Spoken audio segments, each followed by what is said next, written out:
Hello दोस्तों, आज का हमारा जो विषय है उपसर्ग किसे कहते हैं।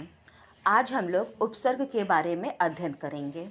हिंदी में व्याकरण का ये बहुत महत्वपूर्ण बिंदु है और ये अधिकतर कॉम्पिटिटिव एग्ज़ाम से 1-2 क्वेश्चन ज़रूर पूछता है। तो आइए ध्यान से देखते हैं उपसर्ग क्या होता है।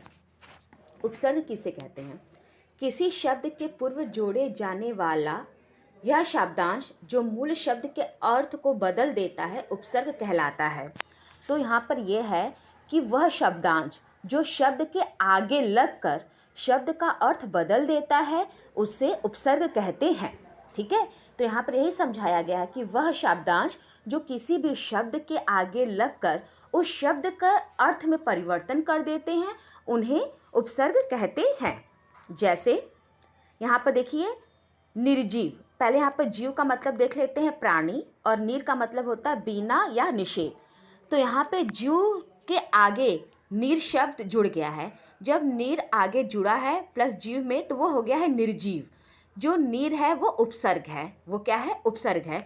जब शब्द के आगे एक शब्दांश जुड़कर नया शब्द जैसे निर्जीव बनता है और उसके अर्थ को पूरा परिवर्तित कर देता है। प्राण रहित, पहले जीव का अर्थ है प्राणी, नीर का अर्थ है बिना। जब नीर जीव के आगे लग गया है तो इसका हो गया है निर्जीव, और निर्जीव का अर्थ हो गया है प्राण रहित। तो यहाँ पर जो नीर है वो आपका क्या है? उपसर्ग है। ठीक है, आइए अब देखते हैं उपसर्ग। उपसर्ग के भेद। उपसर्ग के 3 भेद होते हैं मुख्यतः: संस्कृत उपसर्ग, हिंदी उपसर्ग और उर्दू उपसर्ग। संस्कृत उपसर्ग को तत्सम उपसर्ग कहते हैं, हिंदी को तद्भव और उर्दू को आगत या विदेशी। ठीक है, अब देखते हैं तत्सम उपसर्ग। जो शब्द संस्कृत से हिंदी में आ गए हैं तत्सम उपसर्ग कहलाते हैं। इन्हें संस्कृत उपसर्ग भी कहते हैं।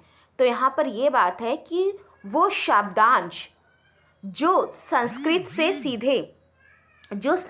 से सीधे आपके हिंदी में प्रयोग हो गए हैं, जिनका रूप नहीं परिवर्तित हो गया, वो संस्कृत शब्द सीधे हिंदी में प्रयोग हो रहे हैं, उस शब्दांश को उपसर्ग संस्कृत उपसर्ग या तत्सम उपसर्ग कहते हैं। ध्यान से फिर देखिए, वे शब्दांश जो संस्कृत से सीधे हिंदी में प्रयोग किए जाते हैं उन्हें तत्सम उपसर्ग या संस्कृत उपसर्ग कहते हैं। जैसे अति, अतिक्रमण, अत्याचार, अपयश, अपव्यय, निष्काम और निश्चय।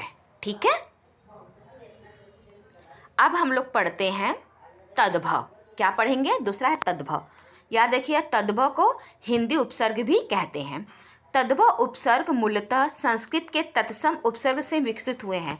मतलब जो तद्भव जो उपसर्ग हैं वो संस्कृत से ही निकलकर उसका रूप परिवर्तित होकर हमारे हिंदी भाषा में प्रयोग किए गए हैं।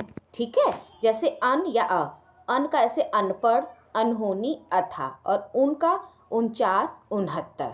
ठीक है, तद्भव जो हिंदी के जो उपसर्ग होते हैं जो जन्मे संस्कृत से है लेकिन उनका रूप परिवर्तित होकर वो हिंदी में अपना रूप परिवर्तित कर प्रयोग किए जा रहे हैं। ठीक है, अब हम लोग पढ़ते हैं, लास्ट है आगत। आगत को हम लोग विदेशी उपसर्ग भी कहते हैं, उर्दू शब्द भी कहते हैं। आगत का मतलब ही होता है जो बाहर से, जो बाहर भाषा से या बाहर देश से हमारे पास आ गई हैं या हमारे भाषा में जुड़ गई हैं, वो उपसर्ग देशी भाषा से हिंदी में आ गए हैं। ठीक है, जैसे बखूबी, बगैर, कम का उम्र, कमजोर। देखिए बखूबी एक तरह से उर्दू शब्द है, बगैर उर्दू शब्द है। तो आगत शब्द क्या है? आगत शब्द हमारा उर्दू में ये उसको उर्दू भी तो हमारा विदेशी ही शब्द है, उसमें बहुत ऐसे पुर्तगाली शब्द हैं, आपका फ्रेंच है। तो आगत मतलब ही कि जो बाहरी, जो विदेशी भाषा है, जो विदेशी शब्द है हमारे भाषा में आ गए जिनका हम लोग प्रयोग कर रहे हैं, वो जो उपसर्ग विदेशी भाषा से हिंदी में आ गए हैं उन्हें आगत या विदेशी उपसर्ग कहते हैं।